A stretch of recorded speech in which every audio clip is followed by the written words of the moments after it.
खालील विधाने पहा. STI 2015चा हा प्रश्न आहे.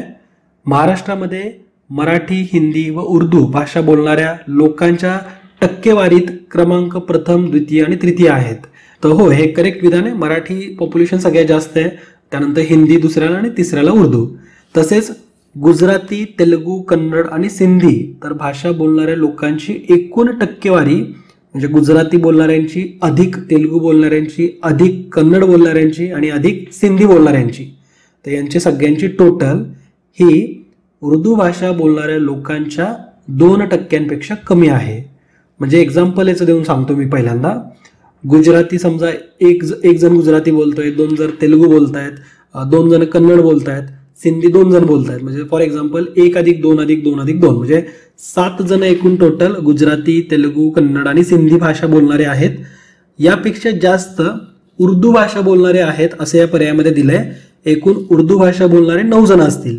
म्हणजे फरक कितीचा आहे? 2चा. उर्दू भाषा बोलणारे 2 व्यक्ती या टोटलपेक्षा जास्त आहेत. तर असा याचा अर्थ होतो. अर्थानुसार हे विधान सुद्धा करेक्ट आहे. म्हणजे अ आणि ब दोन्ही विधानं करेक्ट आहेत. लोकसंख्येनुसार म्हणजे भाषावर लोकसंख्या जर आपण आपल्या राज्यातली बघितली तर एकूण मराठी बोलणारे आहेत 72.21%, हिंदी बोलणारे आहेत 11.57% आणि उर्दू बोलणारे आहेत 7.47%. साधारणतः 7.5% लोकसंख्या ही उर्दू बोलणारी आहे. गुजराती, तेलुगू, कन्नड आणि सिंधी यांची जर तुम्ही टोटल केली तर ती टोटल सुद्धा जवळपास 6% येईल. म्हणजे 2.51%, 1.52%, 1.36% आणि 0.77%. तर ही जी टोटल आहे तर ती साधारणतः 6.6% येईल. आणि उर्दू बोलणाऱ्यांची तर आहे 7.5% आसपास. तर फरक हा साधारणतः 2%पर्यंतच आहे. म्हणजे पर्यायामध्ये तर आपल्याला 2% कमी आहे असं दिला होता. तर हो, 2% कमीचा फरक आहे ना, 1.5% आसपास किंवा त्यापेक्षा थोडासा कमी असा फरक आहे. तर त्यामुळं जे बी विधान होतं ते सुद्धा आपलं करेक्ट आहे आणि ब आपलं करेक्ट विधान होतं. ठीक आहे. धर्मानुसार जर आपल्या महाराष्ट्रामधली लोकसंख्या बघितली तर हिंदू लोकसंख्या सगळ्यात जास्त नंदुरबारमध्ये आहे. नंदुरबारच्या एकूण लोकसंख्येपैकी 92.31% लोकसंख्या ही हिंदू आहे. ठीक आहे. त्याचबरोबर मुस्लिम लोकसंख्येचा जर विचार केला तर मुंबईमध्ये मुस्लिम लोकसंख्या ही 25.06% आहे. आणि मुस्लिमांची लोकसंख्या सगळ्यात जास्त कोणत्या जिल्ह्यात आहे असं जर विचारलं तर मुंबई शहर जिल्ह्यामध्ये आहे. ठीक आहे. आणि शिखांची लोकसंख्या ही सगळ्यात जास्त मुंबई उपनगरमध्ये आहे. तर हा पण मुद्दा तुम्हाला माहिती असायला पाहिजे. तर अशा पद्धतीने ही धर्मानुसारची सुद्धा सर्वसाधारण एक आकडेवारी मी तुम्हाला सांगितली. आपण जर अगदीच डिटेलमध्ये बघितलं ना तर तुम्हाला मी काही इथं जिल्ह्यांची नावं सांगतोय, तुम्ही नोट डाऊन करून ठेवा. सगळ्यात जास्त हिंदू लोकसंख्या असलेला जिल्हा तो म्हणजे नंदुरबार 92.31%. दुसऱ्या क्रमांकाला आहे सिंधुदुर्ग, तिसऱ्या क्रमांकाला आहे अहमदनगर. त्यानंतर मुस्लिम लोकसंख्या सगळ्यात जास्त असलेला जिल्हा तो म्हणजे मुंबई शहर, दुसरा क्रमांक आहे औरंगाबाद, तिसरा क्रमांक आहे अकोला. त्यानंतर ख्रिश्चन लोकसंख्येमध्ये सगळ्यात जास्त ख्रिश्चन लोकसंख्या ही मुंबई उपनगर या जिल्ह्यामध्ये आहे. दुसरा क्रमांक येईल मुंबई शहर आणि तिसऱ्या क्रमांकाला येईल ठाणे. ठीक आहे. तर ख्रिश्चन पॉप्युलेशनमध्ये सुद्धा हे जिल्हे लक्षात ठेवायचे, त्यांचा सिक्वेन्स तुम्हाला माहिती पाहिजे. शीख लोकसंख्येमध्ये मुंबई उपनगरमध्ये सगळ्यात जास्त शिखांची संख्या आहे आणि नागपूर दुसऱ्या क्रमांकाला आणि तिसऱ्या क्रमांकाला आहे मुंबई शहर. त्यानंतर सगळ्यात कमी जर प्रमाण बघितलं तर आपण हिंदू कम्युनिटीपासून सुरुवात करू. हिंदूंची सगळ्यात कमी लोकसंख्या मुंबई शहरामध्ये आणि ती साधारणतः फक्त 60.73% आहे. दुसऱ्या जिल्ह्यांमध्ये अकोल्यामध्ये साधारणतः 61% आहे. मुंबई उपनगरमध्ये 67% जास्त आहे. तर मुंबई शहर, अकोला आणि मुंबई उपनगर हिंदूंची सगळ्यात कमी लोकसंख्या या जिल्ह्यांमध्ये तुम्हाला बघायला मिळेल. ठीक आहे.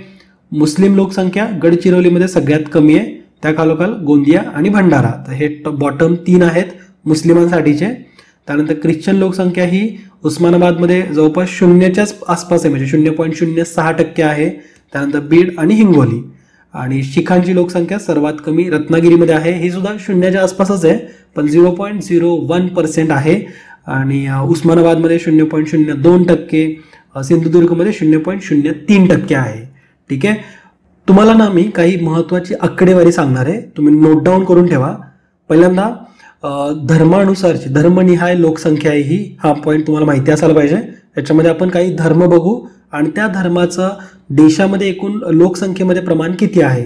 जसं हिंदू धर्माचं प्रमाण देशामध्ये 79%, मुस्लिम धर्माचं 14.2% आहे, ख्रिश्चन धर्माचं 2.3%, त्यानंतर शीख धर्माचं 1.7%, बौद्ध धर्माचं 0.7%, जैन धर्माचं आहे 0.4%. ठीक आहे. आणि इतर धर्मियांचा जर विचार केला तर 0.2% आहे. अघोषित आहे म्हणजे त्यांनी स्वतःचा धर्म डिक्लेअर केला नाही अशांची संख्या सुद्धा 0.2% आहे. ओके. आणि जर आपण धर्मानुसार कोणत्या राज्यामध्ये तो धर्म जास्त प्रॉमिनंट आहे, कुठल्या राज्यामध्ये हिंदू धर्माची संख्या सगळ्यात जास्त आहे असं जर बघितलं तर हिमाचल प्रदेश या राज्यामध्ये हिंदू धर्मियांची संख्या ही साधारणतः 95.17% आहे. म्हणजे हिमाचल प्रदेशची जेवढी लोकसंख्या आहे त्यापैकी 95.17% लोकसंख्या ही हिंदू धर्माची आहे. आपण तसाच लक्षद्वीप जर बघितलं तर यामध्ये जेवढी लोकसंख्या आहे त्यापैकी 96.58% लोकसंख्या ही डायरेक्टली मुस्लिम लोकसंख्या आहे. ठीक आहे. तसंच आपल्या महाराष्ट्रामध्ये या इतर धर्मांच्या तुलनेत जैन धर्माची लोकसंख्या ही 1.25% आहे, जे की जैन धर्माचं सगळ्यात मोठं रिप्रेझेंटेशन महाराष्ट्रामध्ये होतं. ठीक आहे. म्हणजे जैन धर्माची इतर कुठल्याही राज्यांमध्ये एवढी मोठी पॉप्युलेशन नाहीये जेवढी महाराष्ट्रात आहे, आणि ती सुद्धा फक्त महाराष्ट्राच्या एकूण लोकसंख्येच्या 1.25%च आहे. ठीक आहे. त्यानंतर शीख धर्माचं आपल्याला माहिती आहे की पंजाबमध्ये तिथं सगळ्यात जास्त शीख धर्म आहे, शीख धर्मीय आहेत, आणि पंजाबच्या एकूण पॉप्युलेशनच्या 57.69% हे शीख आहेत. ठीक आहे. तसंच बौद्ध धर्माचा आपण विचार केला तर सिक्कीममध्ये ते सगळ्यात जास्त आहेत. सिक्कीमच्या एकूण लोकसंख्येच्या 27.39% हे बौद्ध धर्मीय आहेत.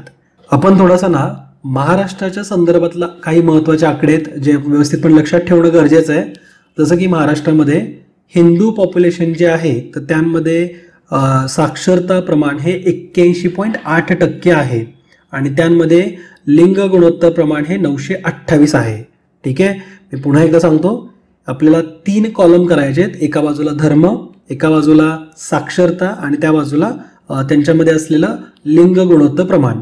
तर हिंदू धर्माचा विचार केला तर साक्षरता आहे 81.8%, आणि महाराष्ट्रामध्ये त्यांचं लिंग गुणोत्तर आहे 928.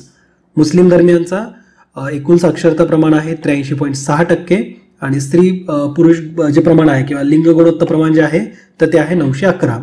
ख्रिश्चन धर्मियांचा विचार करा तर 92.3% साक्षरता प्रमाण आहे, आणि 1031 हे तिथलचं लिंग गुणोत्तर प्रमाण आहे आपल्या महाराष्ट्रामध्ये ख्रिश्चन धर्मियांचं. ठीक आहे.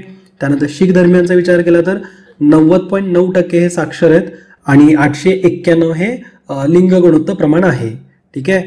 त्यानंतर बौद्ध धर्माचा विचार केला तर साधारणतः 83.2% साक्षरता प्रमाण आहे, आणि 970 हे लिंग गुणोत्तर प्रमाण आहे बौद्ध धर्मियांमध्ये. जैन धर्मियांमध्ये एकूण साक्षरता 95.3% असून एकूण लिंग गुणोत्तर हे 964 आहे.